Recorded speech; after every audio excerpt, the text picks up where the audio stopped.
Assalamualaikum warahmatullahi wabarakatuh. Selamat pagi dan salam sejahtera bagi kita semua. Adik-adik kami yang berbahagia, hari ini kita akan kuliah mata kuliah kalkulus. Ini merupakan salah satu dari mata kuliah bidang matematika. Sebelumnya perkenalkan, nama saya Rizky Habibi. Di Medikom saya sebagai dosen matematika. Juga untuk menangani bidang akademik, adik-adik bisa nanti berkomunikasi dengan saya. Nah, pada saat ini saya ingin memberikan kuliah untuk pertemuan pertama kalkulus. Ya, tentu kalkulus ini merupakan salah satu mata kuliah wajib, bahkan di beberapa perguruan tinggi mewajibkan mata kuliah matematika dasar atau kalkulus ini untuk semua program studi. Jadi bahkan program studi tata boga yang notabene-nya adalah belajar masak-memasak itu belajar kalkulus juga. Karena dengan kalkulus ini mengajarkan kita berbagai keterampilan berpikir logis, ya, dan keterampilan untuk memecahkan masalah.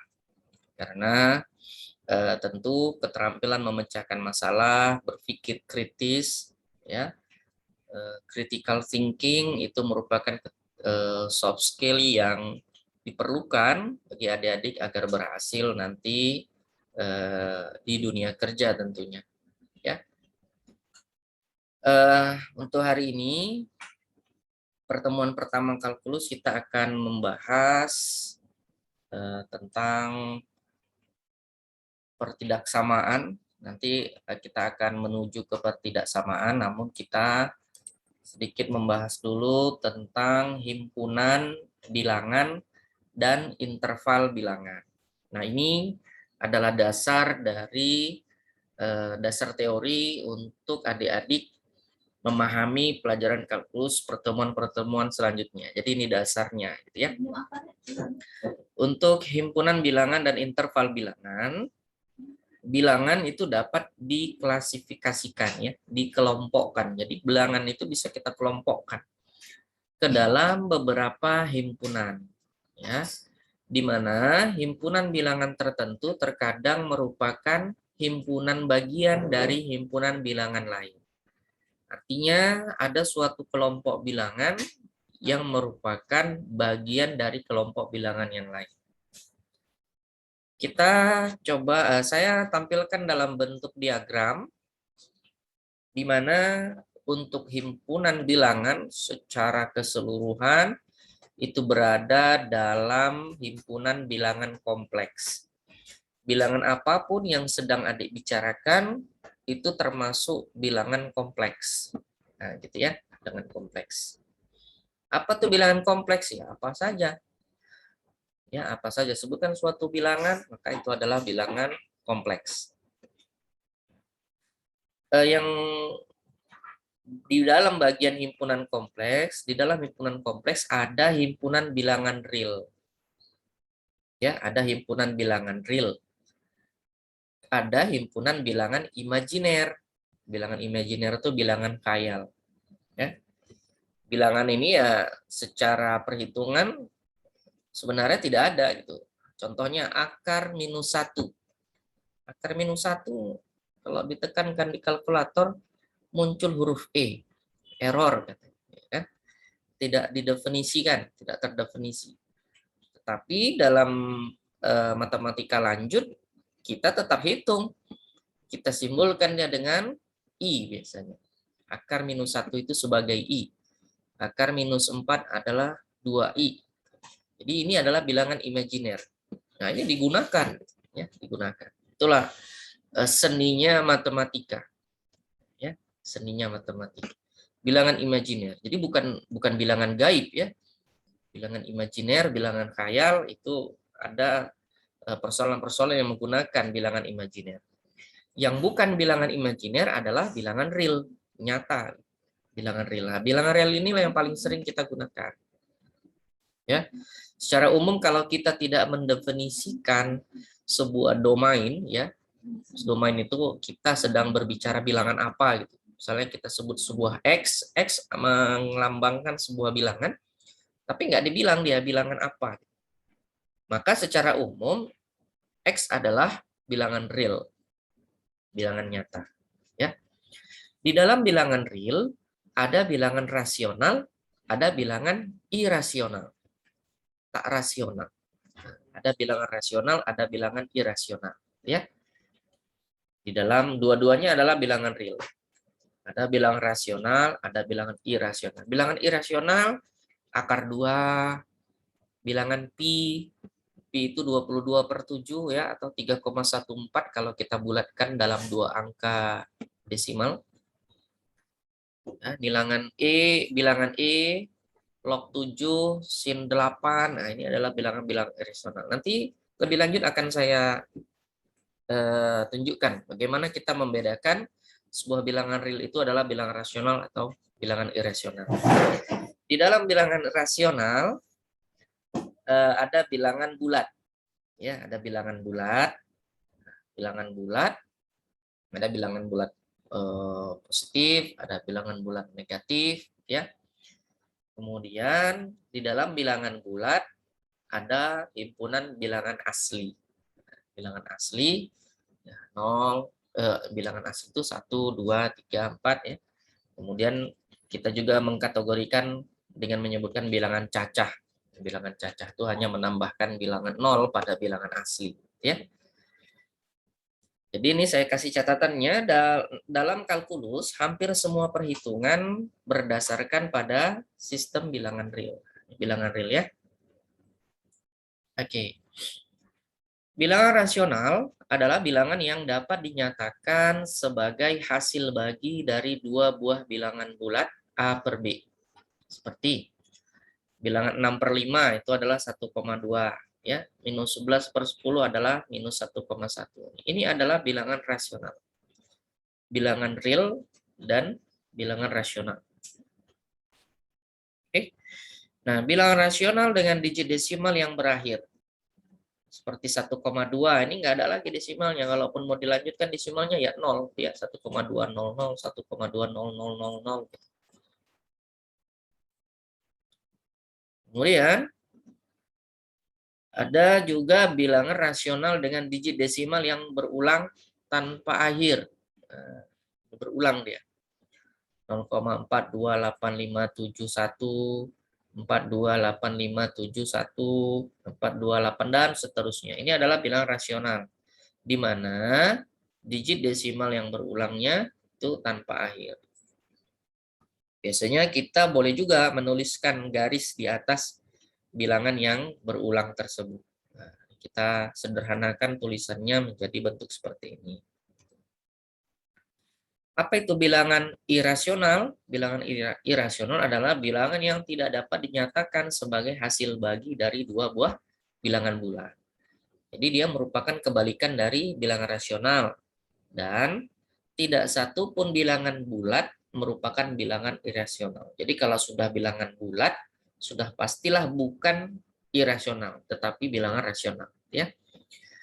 Ini ada akar 2, 1,41421352. Jadi apa sebenarnya bedanya rasional dengan irasional? Kita bisa melihat untuk bilangan desimal seperti ini, angka di belakang koma pada bilangan irasional tidak pernah habis dan tidak punya pola berulang. Tapi kalau yang tadi sebelumnya kita bahas bilangan rasional, desimalnya ini mempunyai pola berulang.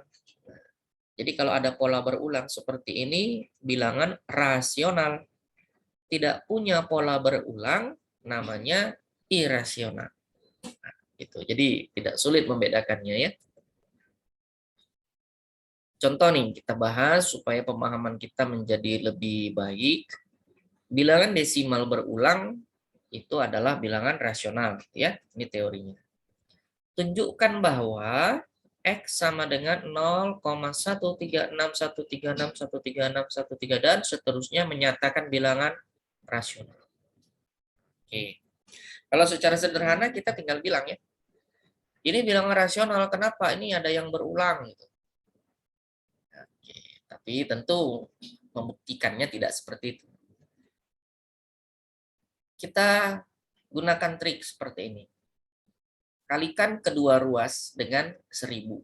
Kenapa 1000? Karena kita sudah melihat nih bilangannya berulang, 3 angka yang berulang. Jadi kita gunakan angka 1000. Jadi kalau yang berulang 6 angka, kita gunakan angka 1 juta. Gitu ya.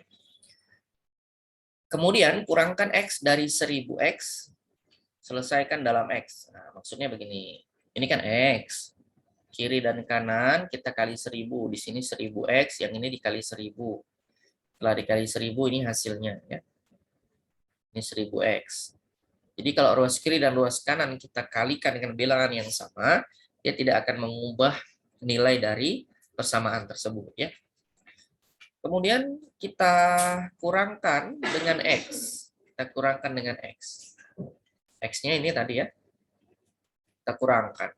Ruas kiri, ruas kanan kita kurangkan. Jadi kalau 1000 dikurang 1 ya 999. Kalau ini kita kurangkan, kelihatan nih angkanya sama ya. Kita kurangkan habis, tinggallah 136. Nah, kita buat dia dalam bentuk pembagian A per B. 136 dibagi 999.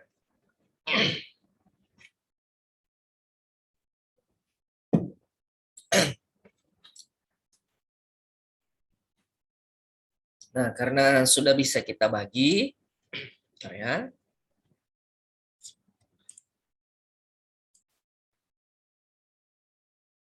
Nah, kita lanjutkan. Jadi karena kita sudah buat bentuknya menjadi bentuk A per B, maka dia terbukti menjadi merupakan bagian dari bilangan rasional, ya.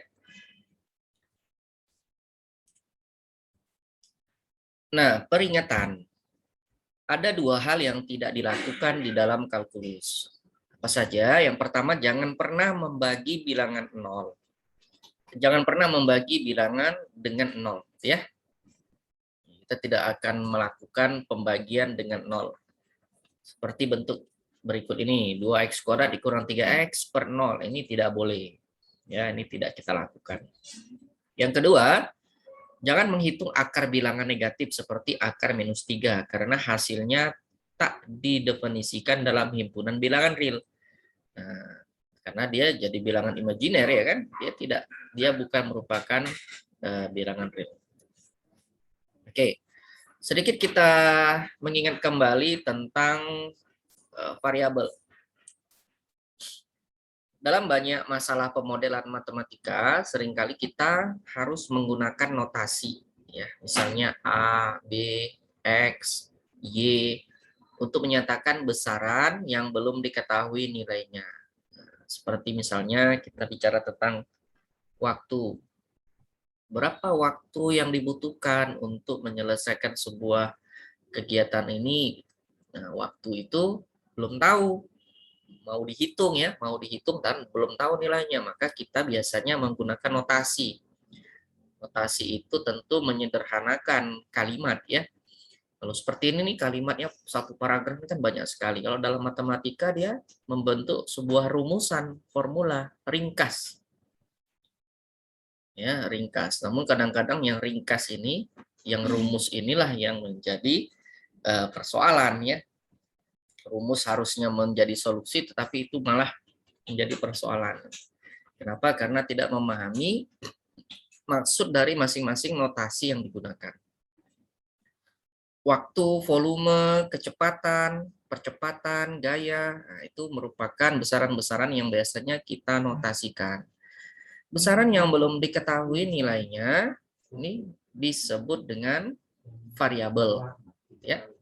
Jadi dalam memilih notasi sebuah variabel, kita bisa menggunakan huruf-huruf seperti A, B, C, M, N, X, Y, dan sebagainya. Ya, kita gunakan saja huruf-huruf. Tetapi dalam beberapa kasus, ada lebih baik kita menggunakan huruf awal dari besaran yang dimaksud. Ya, misalnya notasi itu kan, kalau dalam bahasa Inggris, waktu itu time. Ya, time kita gunakan waktu simbolnya T. Ini memudahkan orang yang akan menggunakan model itu mengenali apa maksud dari notasinya. Itu saja ya. Tapi boleh yang huruf yang lain, boleh huruf yang lain, tidak harus. Misalnya kita menggunakan volume ya, volume itu kan volume, kita gunakan V, force ya, gaya itu kita gunakan gaya simbolnya F tuh misalkan ya. Nah, jadi variabel ya, variabel itu merupakan besaran yang nilainya tidak tetap dan dimungkinkan untuk berubah-ubah. Jadi variabel itu akan digantikan dia. Nah, jadi bisa diubah dia menjadi sebuah angka tertentu, dan angka yang tertentu ini ya bisa banyak. Kebalikan dari variabel kita sebut dengan konstanta. Konstanta ini asal katanya konstan, ya, jadi tetap. Variabel itu biasanya kita sebut juga dengan peubah. Peubah adalah nama lain yang kita gunakan untuk menyatakan variabel. Nah, contoh nih, misalkan X adalah sebuah variabel yang menyatakan umur atau daya tahan bola lampu merek tertentu. Jika dianggap umur tertingginya adalah 3.500 jam, jadi umur sebuah lampu itu misalkan 3.500 jam, dia akan bertahan dalam pemakaian 3.500 jam gitu ya. Setelah lewat ini ya bisa jadi akan mati atau putus lampunya ya. Nah, kita bisa susun selang atau jelajah nilai yang mungkin bagi nilai X, yaitu setiap bilangan real yang berada pada interval 0 lebih kecil sama dengan X, lebih kecil sama dengan 3.500 jam.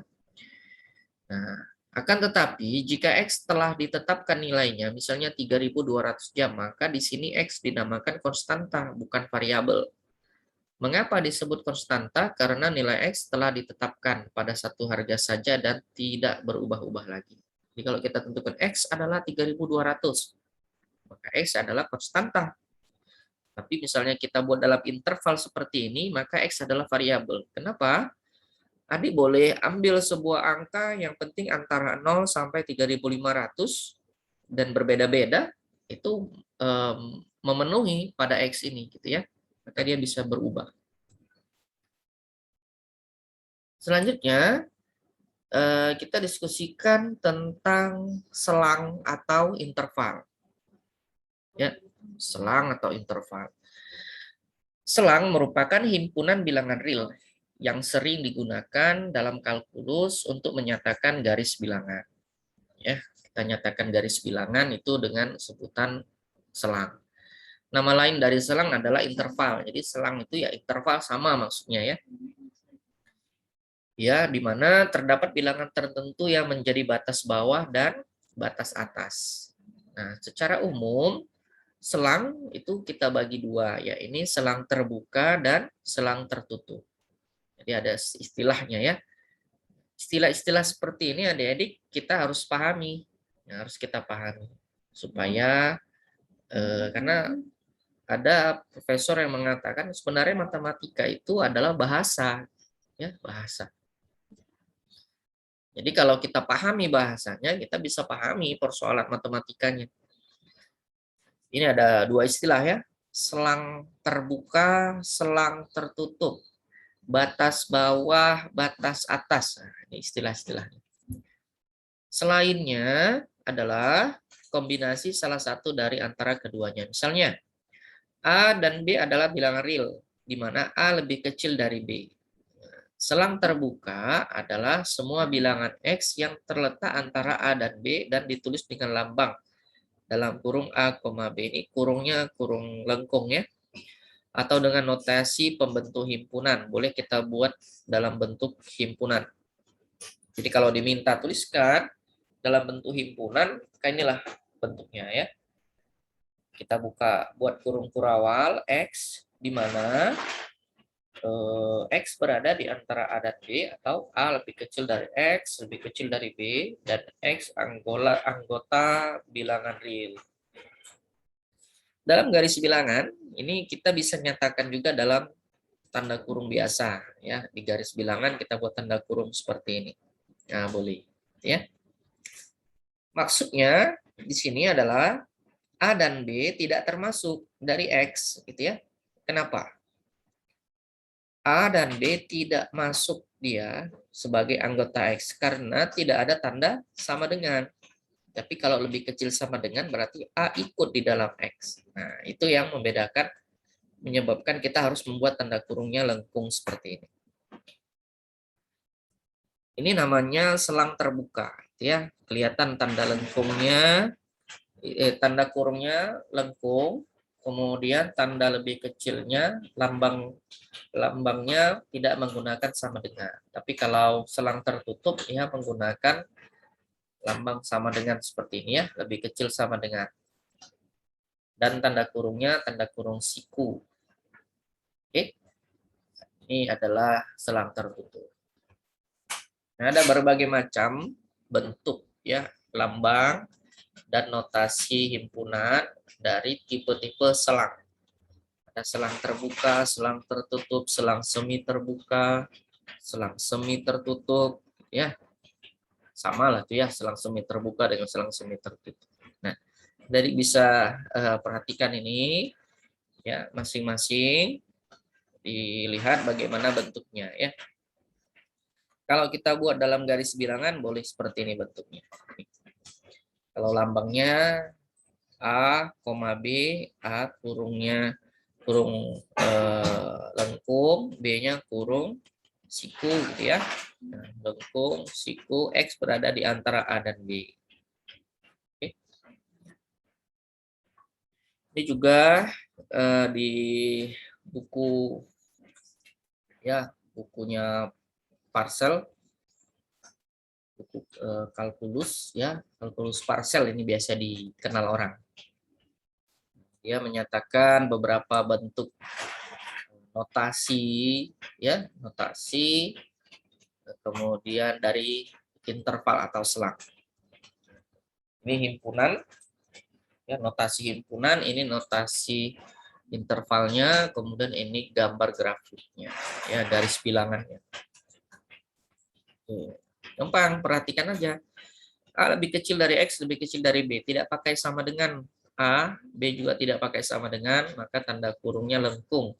Di garis bilangan pun lengkung juga, ya. A lebih kecil sama dengan X, lebih kecil sama dengan B. Pakai sama dengan A, pakai sama dengan B. Maka kurung siku A, kurung siku B. Atau di garis bilangan juga kurung siku A, kurung siku B. Artinya A ikut di dalam X, B juga ikut di dalam X. A pakai sama dengan, ya, A kecil sama dengan X, kecil dari B, B tidak pakai sama dengan. Maka si A kurungnya kurung siku, si B kurungnya kurung lengkung, garis bilangannya juga seperti itu. Nah, ini juga demikian. Ya, di buku yang lain, ya, buku kalkulus, juga ini karangan dari James Stewart dan Thomson Brooks atau Cole. Ini buku terbitan 2008, buku kalkulus ini ya bukunya berbahasa Inggris ya. Kalau udah zaman sekarang ini, adik-adik kaum milenial ya bahasa Inggris itu sudah kebutuhan ya. Sudah harus bisa. Mau tidak mau namanya anak kuliah ya harus pandailah bahasa Inggris, belajar gitu ya. Bukan persoalan sekarang kamu pandai atau tak pandai, kalau sekarang belum pandai belajar. Ya, belajar. Harus pandai bahasa Inggris. Minimal membaca buku bahasa Inggris bisa. Membaca artikel bahasa Inggris bisa. Ini juga dalam buku yang lain ya, menyatakan bentuk notasi-notasinya. Jadi kurang lebih sama notasinya. Ya ada perbedaan-perbedaan masing-masing buku. Ini buku kalkulus karangan dari Tan. Ya. Nah, sekarang kita masuk ke topik pertidaksamaan. Ya, topik pertidaksamaan. Atau dalam buku-buku yang lain itu pertaksamaan.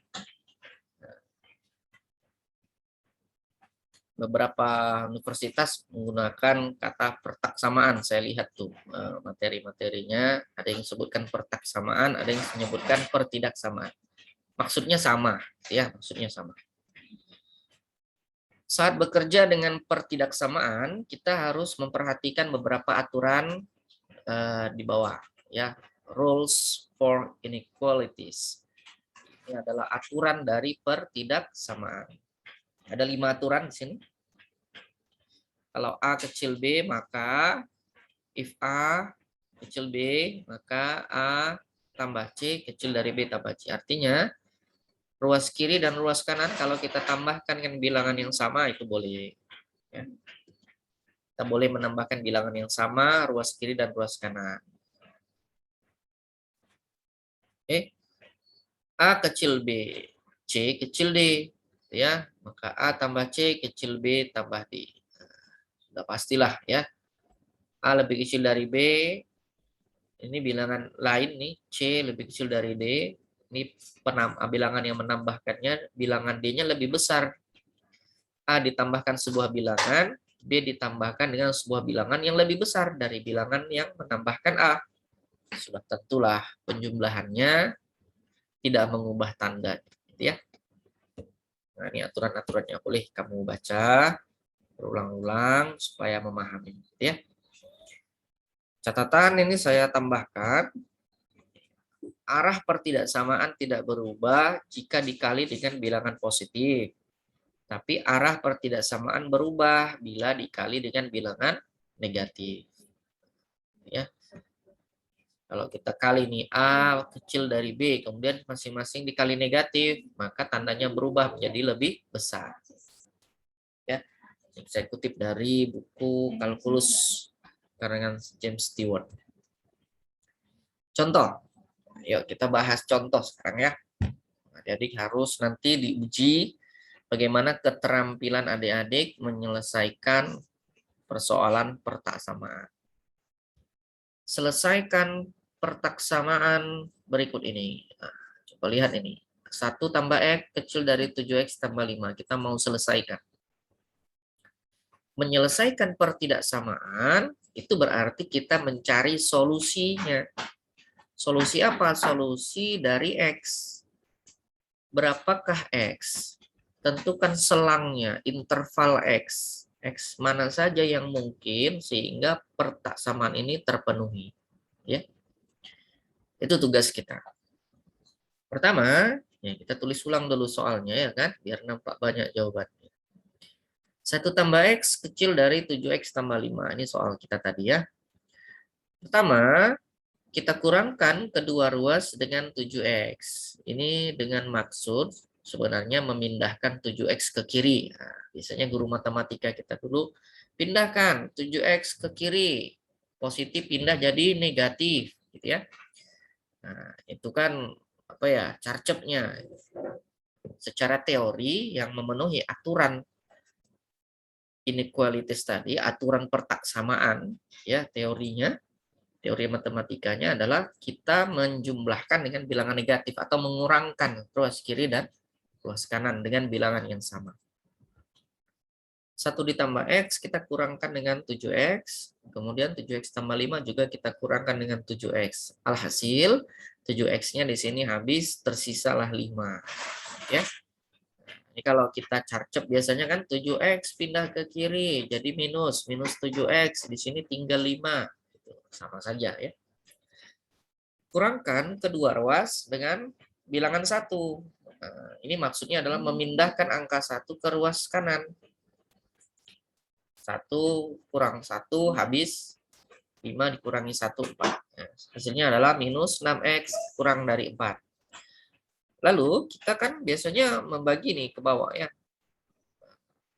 Ini minus 6-nya. Bagi dengan minus 6 dan balik arah pertaksamaan menjadi lebih besar. Kalau ini kan lebih kecil. Karena X-nya di sini koefisiennya negatif, kemudian kita bagi sama-sama dengan negatif, maka arah tandanya berubah. Dan kita bagi nih, ini tinggal X, kita sederhanakan menjadi minus 2/3. Sama-sama kita bagi 2 ya. Minus 2/3. Nah ini solusinya. X lebih besar dari 2/3. X lebih besar dari 2/3. Dari minus 2/3. Ya. Maka semuanya kita tulis solusinya adalah dalam bentuk minus 2/3, tak terhingga. Batas bawahnya yang paling kecil adalah minus 2/3, sebelah kiri kita letakkan. Karena X lebih besar dari itu, tak terhingga, kita buat tanda tak terhingga, pakai tanda kurung. Kalau tak terhingga nih sudah pasti tanda kurungnya adalah tanda kurung lengkung ya. Karena tak pasti dia batasnya. Bilangan yang tak terhingga. Nah, kalau bentuk interval garis bilangan kita buat dalam bentuk seperti ini. Tanda kurungnya lengkung. Kalau ini kita tidak pakai tanda kurung lengkung, kita buat tanda panah ya.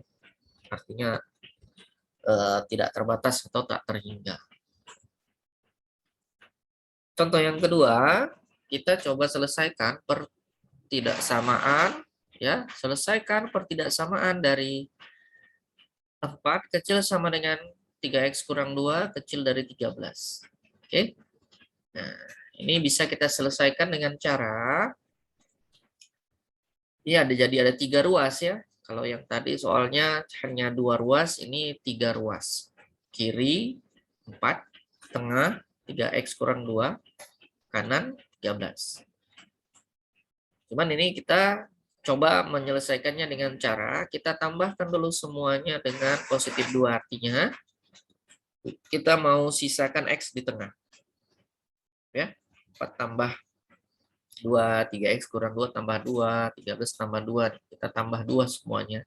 Kiri, tengah, kanan. Ini hasilnya. Minus 2 tambah 2-nya habis, tinggal 3x.